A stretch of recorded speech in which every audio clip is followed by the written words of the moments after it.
Oh, him? Yeah, I know him. It's going to take a while. It happened years ago. Did you know there are three kinds of aces? Those who seek strength, those who live for pride, and those who can read the tide of battle. Those are the three. And him? He was a fighter pilot they called Solo Wing Pixie. This man was his buddy. You know, buddy, just look at the view. There's not much difference between those countries from up here. He is the man I seek. It was a cold and snowy day. There's a large scale battle taking place near B7R. Calm team, we cannot authorize a retreat. I figured you'd say that. This is gonna cost you extra. This is CJ from Calm team. I'll support you any way I can, Calm team. We get shot down, crash where I can't see. Roger that. The Belkan War is shrouded in mystery. Everyone is a hero and a villain, and no one knows who is the victim and who is the aggressor. And what is peace? Belkan fighters approaching. Shoot them down and secure air superiority. They've got to greet us at the doors. Time to hunt some wild dogs. These are round table fighters. Stay sharp. The round table's nothing special. I'll take care of things.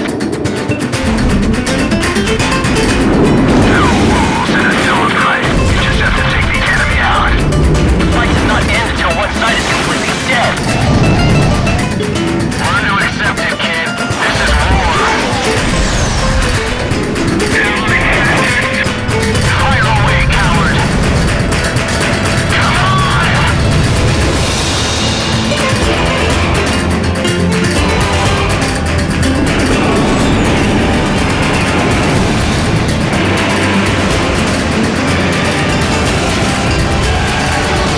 We will survive, Galwan.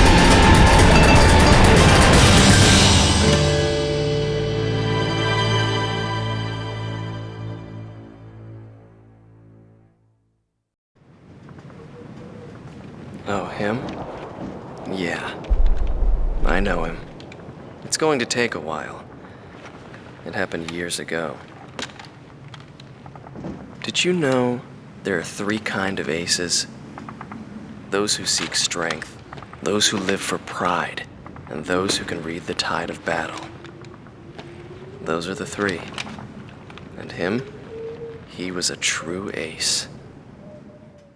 He was a fighter pilot they called Solo Wing Pixie. He was a colleague of the man I seek. 10 years ago, there was a war that engulfed the world, the Belkan War. And in that war was a pilot who trailed across the sky and disappeared from history.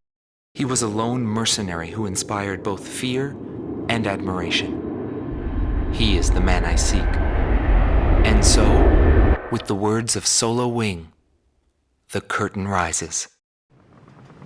It was a cold and snowy day.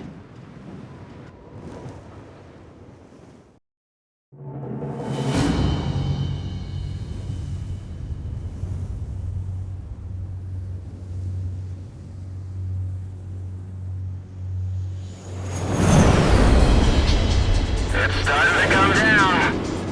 This is Base Command. Guess all you boys managed to get up. Calm 1, Calm 2, maintain present course. This is Calm 2, roger that. Bearing 315, Belkan bombers approaching. Nobody wants to bail out into a mountain of ice. We're counting on you, flight leader. All units prepare to intercept. You better have our pay ready and waiting. That's only if we both make it through this alive. Be ready to pay up. We'll be back before you know it.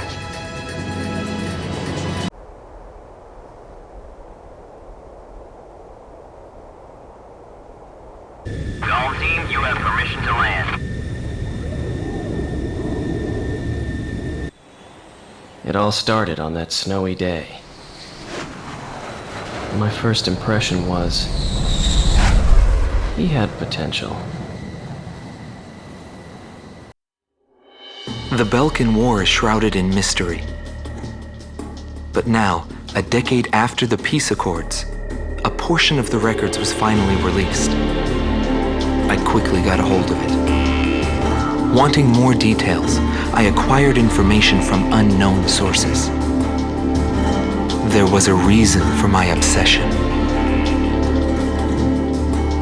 The roots of the war lie in the Belkan Federal Law Review that took place in 1988.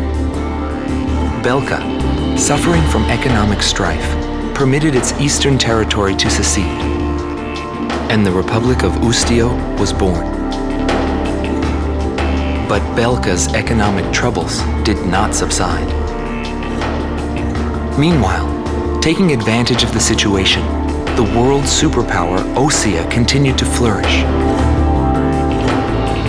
Amidst the economic panic, an extreme right-wing party took power within Belka, aiming to restore strength and stability to the nation.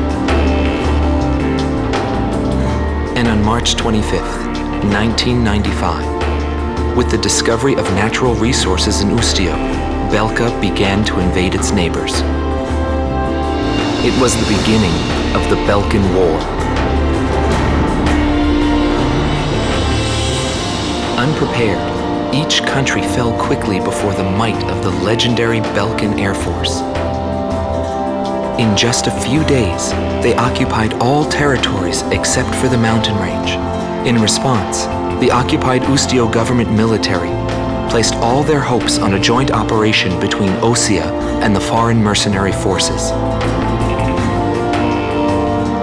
This, of course, can be found in any history book.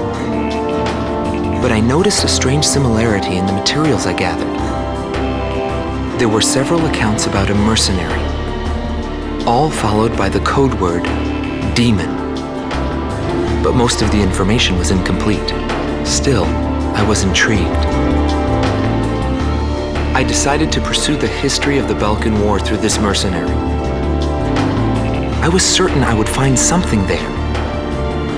Would it be the hidden truth behind the war, or just another battlefield legend? I wasn't able to meet the mercenary himself.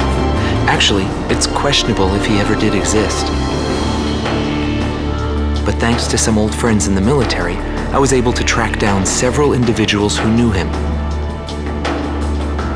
Soloing is one such man.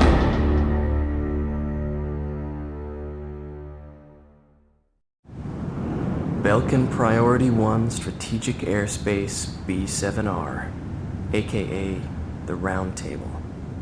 It was the grand stage where we pilots performed. We were all on an equal footing, fighting under the same conditions. No affiliations or ranks to hinder us.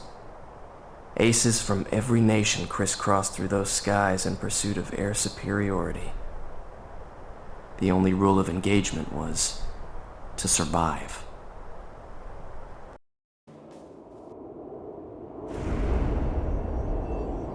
Round 1 to all craft. Time to hunt some wild dogs. Down them all. Roger.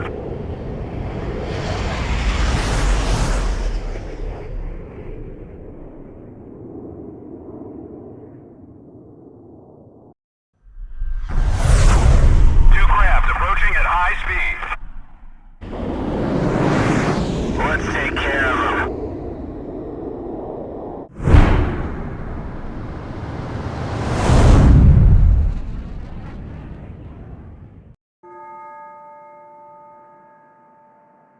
On May 13th, 1995, Ustio was finally liberated.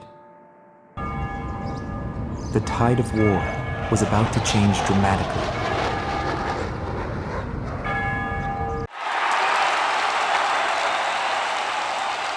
The true nature of the war begins from this point forward. Accounts vary depending on the article and source.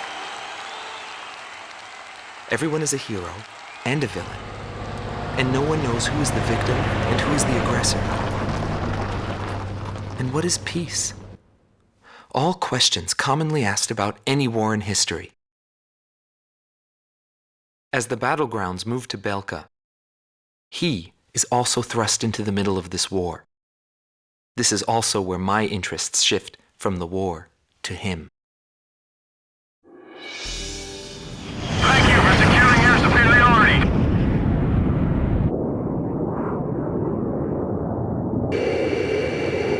What was that? Something flashed again.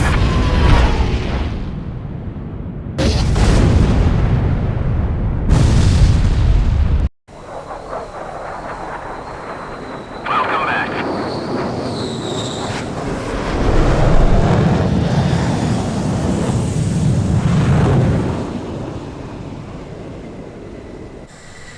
That was a bad nightmare. We lost several of our members. Mercenaries like us are disposable to the guys in charge. But in the end, we survived.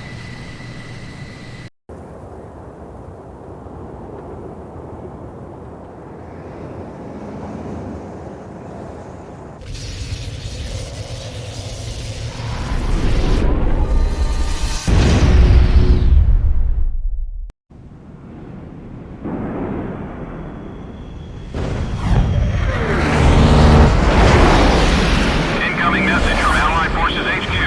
40% of Allied air forces are already lost. Damn it, there's too many of them. We can't handle them all. Where are the reinforcements? Time to dive into the fireworks.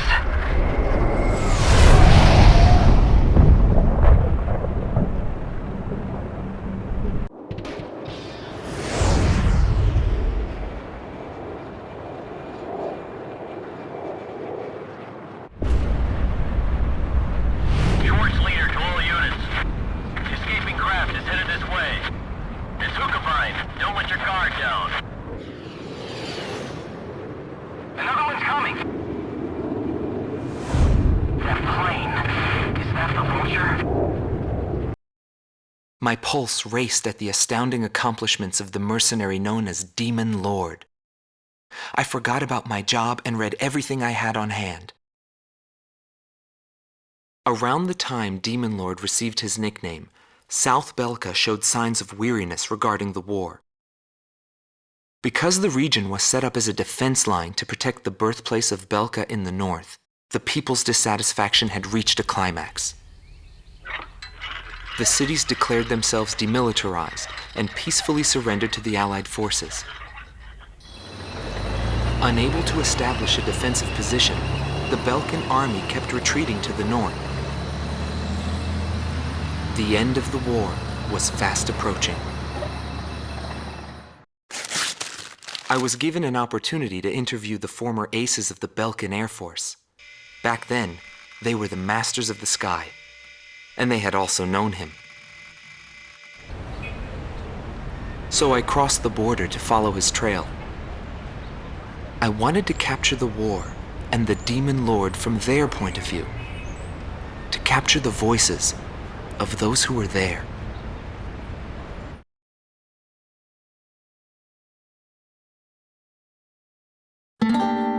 ROT Team Commander, former member of the Belkan Air Force, 2nd Air Division, 52nd Tactical Fighter Squadron, Detlef Fleischer, also known as the Red Swallow. With his skill and demeanor, he was practically a poster boy for the armed forces. Today, he is a professor of history at the University of Dinsmark.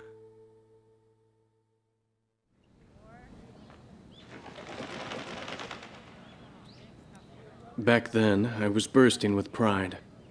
I wanted to lead us to victory, for Belka's honor. Staying where it was nice and warm wouldn't accomplish anything.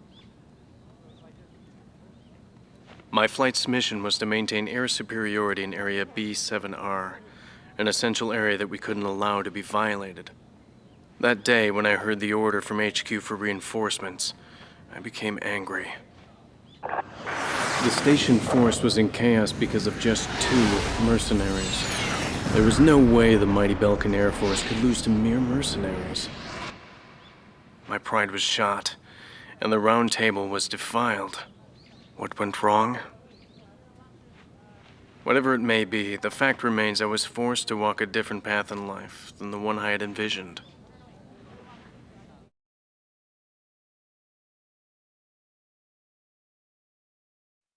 Gelb Teams Number 2, former member of the Belkan Air Force, 5th Air Division, 23rd Tactical Fighter Squadron, Rainer Altman. He flew the skies of Directus during the capital's liberation, and he's still there to this day. I met him above this very sky. I can still hear the sound of the missile alerts from that day. I received an order to fly to Directus on my way back from an intercept mission on the southern defense line. The order itself wasn't unusual. We kept being deployed from one mission to the next without receiving even the basic maintenance. But the situation was the same all around. We were late reaching the operational space. The station squadrons had already retreated, and warning bells were going off in the city. And the people were looking up to his plane, high above the sky. He pursued me relentlessly. As soon as I thought I'd shook him off, there he was again. The never-ending sound of the missile alerts put fear in my heart for the first time.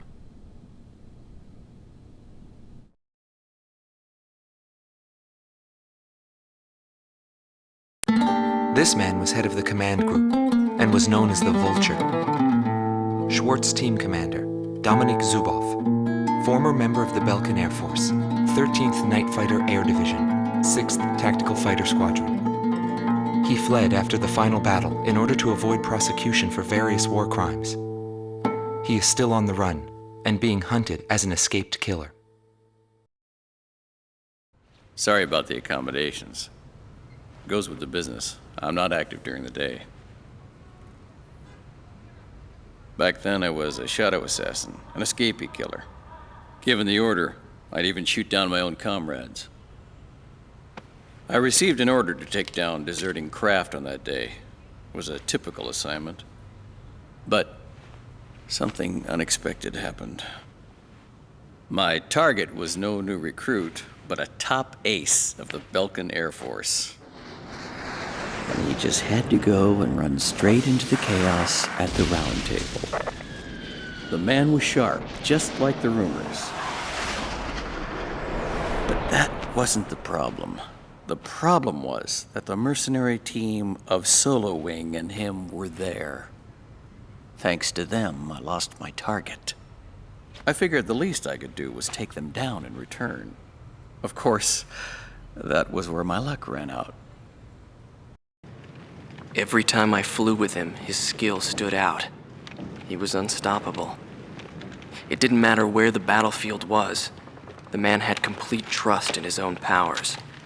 He was born for battle, a demon lord who struck down all opposition. He paid no heed to the troubles of those who flew with him.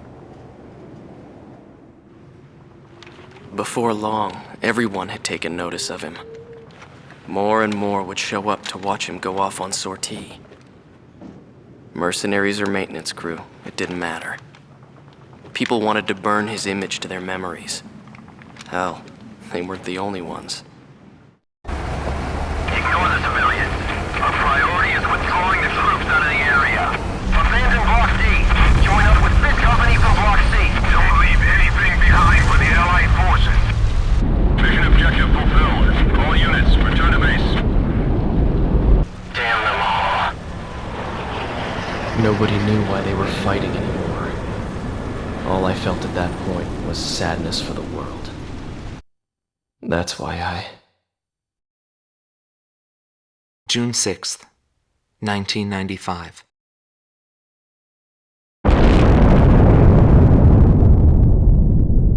I was still in school at the time, but I'll never forget the images I saw on the news that day. The Belkans set off 7 nuclear explosions on their own soil. Maybe their old militaristic leaders couldn't stand the idea of Allied forces invading their land,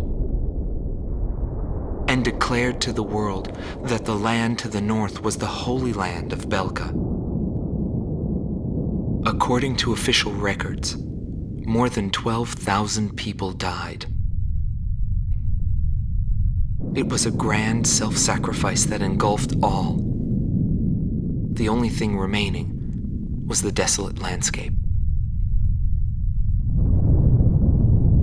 How did the people of Belka feel about what they saw? And what did he think of it when he looked down on it from the sky?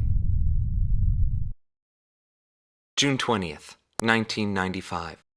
A treaty declaring a cessation of hostilities was signed in Lumen, a city on the border of South Belka and Osea. It was a one-sided treaty that heavily favored Osea. The borders of the affected countries that fluxed greatly over the past years finally settled down at the cost of many human lives. The battlefield shifted to the tables, and the politicians from all countries squabbled with each other over the rights to the underground natural resources, the initial cause of this war. 6 months passed without any developments. 6 months of void. I focused on this time period for the hidden truth laid there. And I learned that my pursuit of him was not a mistake. Warning, heavy ECM. We're now on code 1 alert. Why didn't anybody notice them until now? Visual confirmation of craft approaching the lake. Everyone head to your boat. This is Tom 2. Control tower, situation report.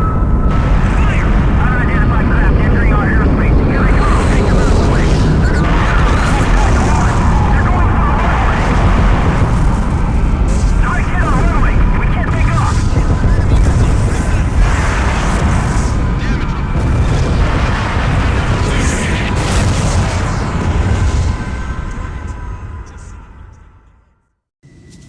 It could even be the Golem team. Send them up.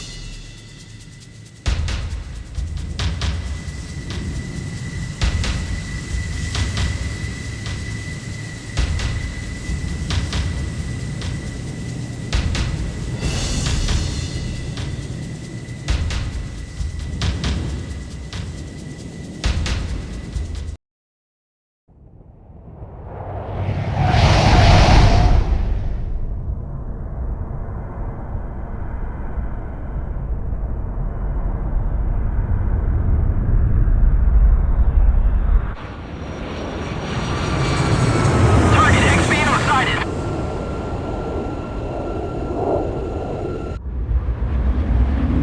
Espada 1 to Espada 2. It's time to stop the Demon Lord. This is Espada 2. Roger. Lead the way.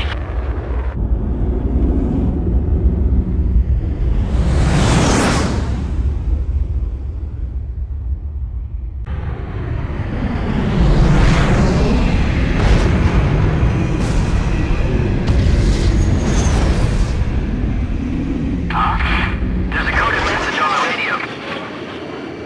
Decrypting message.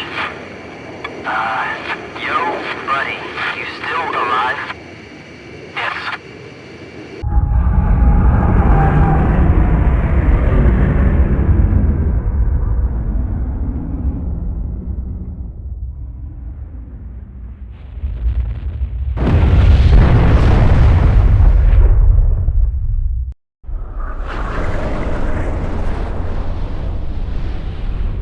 Target confirmed. Sorcerer 1 to all planes. Apply full thrust. Don't even think about heading back.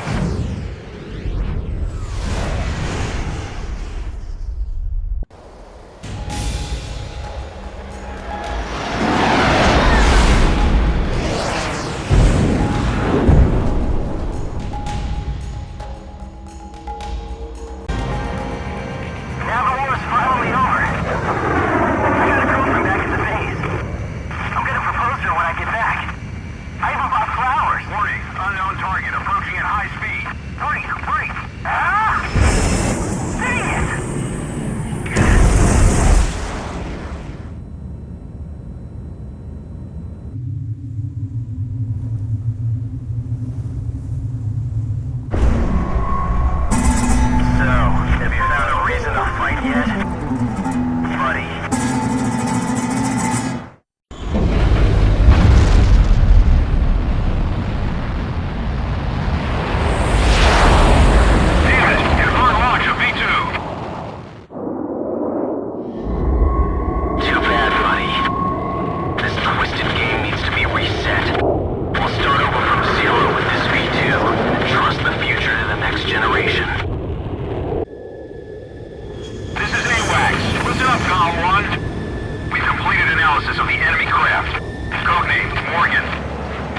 protected by an ECM defense system. Its only weak point is in the front air intake. You'll have to attack it head-on. Go, take down Morgan.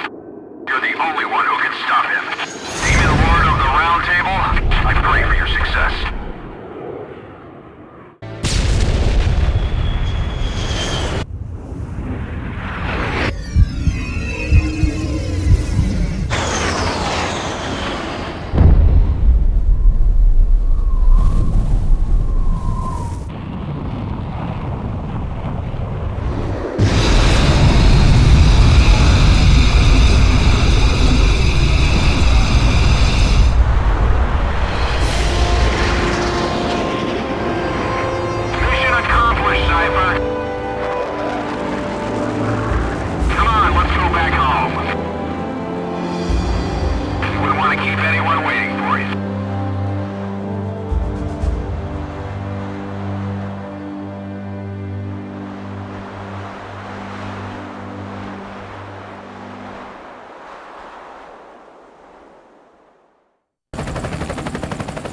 So this is the hidden truth about the war. And this is where his trail ends as well. The impact of the 7 nuclear detonations on the world's psyche was great. Those who witnessed the carnage went on to organize a global arms reduction. Perhaps they were admonishing themselves. Furthermore, the existence of V2 was concealed. The events that occurred after the war faded from people's memories, and these men were also sealed away from history. Maybe this was one path to achieve peace. And here the curtain falls on this story. However, that does not mean their own stories came to an end. A nation is comprised of the individuals who live in its borders.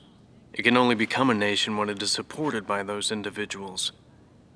But mercenaries who cross lines in allegiance for money have no country to protect.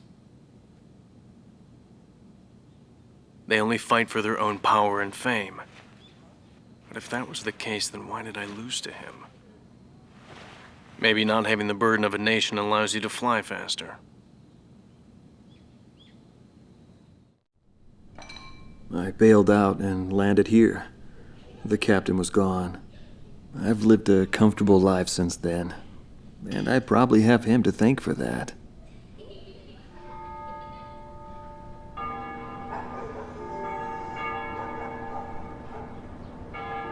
They ring the bells here at dusk to honor the liberation of the capital. It signals peace, but to me, they are the sounds of death.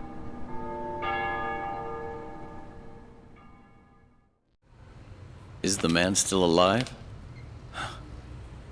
Though I guess it's hard for bad guys like us to die. The real heroes always manage to die first. But guys like him, Solo Wing, and me, we live the rest of our lives in hell. But then again, being alive is proof that we were good.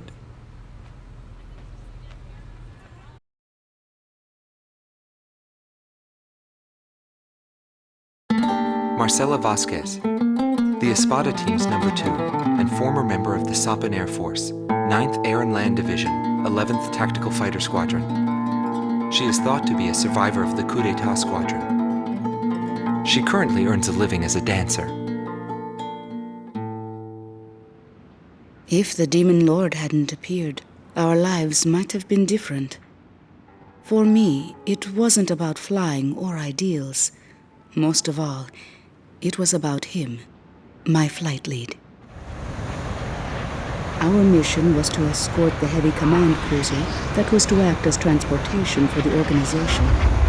And the Demon Lord appeared, as if to block our path. I will never forget his overwhelming power. One by one, my comrades were shot down, and then the mother bird we were supposed to protect. I returned alive from that battlefield, and I returned to this city where I grew up. I left the organization too. I never went back to the sky again. There's no meaning there now that he's gone.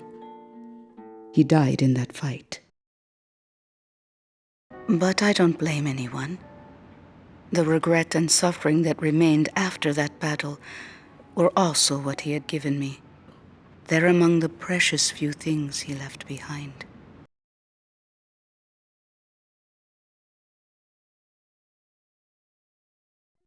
Anthony Palmer, former lieutenant of the Ocean Air Defense Force, 8th Air Division, 32nd Tactical Fighter Squadron.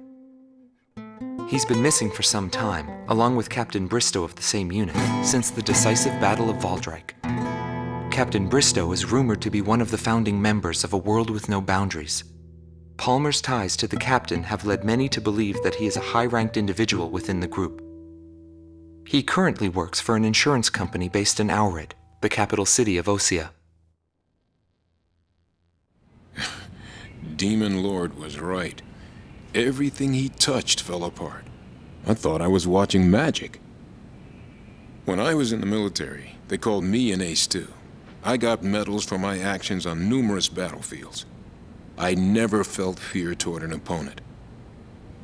The same went for my ideals. I wasn't afraid to take on even an entire country. But when I was fighting him, something felt different. At first, I didn't know what it was. It wasn't until I noticed my hands shaking on the flight stick that I realized. It was fear. It's embarrassing, but once I felt that, I couldn't fly anymore. I felt guilt toward my companions at the time. There's always a war somewhere, and I'm sure he's on some battlefield somewhere fighting even now. He'll always have a place to live. Larry Falk, also known as Solo Wing Pixie. GALM Team's number 2, and member of the Ustio Air Force, 6th Air Division, 66th Air Force Unit. That's right. This man was his buddy, and his enemy. I should have died that day, but I didn't. I dragged my wounded body and reached ground zero of the nuclear detonations. A barren, empty land. I felt an unbearable sadness when I witnessed that landscape. There were still people living there. They were the ones that saved me. It may be true that the world has no need of borders, but would getting rid of them really change anything? The world won't change for the better unless we trust people. Trust is vital in a peaceful world, but that will never happen. I'm still on the battlefield. Right now I'm near a border. I want to see for myself what borders really mean, and what their volition really is. I may not find what I'm looking for, but I still want to try. Anyway, that's what I've come to believe, and I think that's enough. Will he see this video? If you do meet him, give him a message for me. Yo, buddy. Still alive? And thanks, friend. See you again. The Demon Lord of the Round Table, a warrior who soared through the Belkan War, inspiring both fear and admiration. His presence filled the skies for but a few short months before he disappeared. Apart from that, nothing is known about him. I was never able to find out what kind of a person he really was. But whenever they talked about him, they always had a slight smile on their faces. That, perhaps, may be my answer.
you.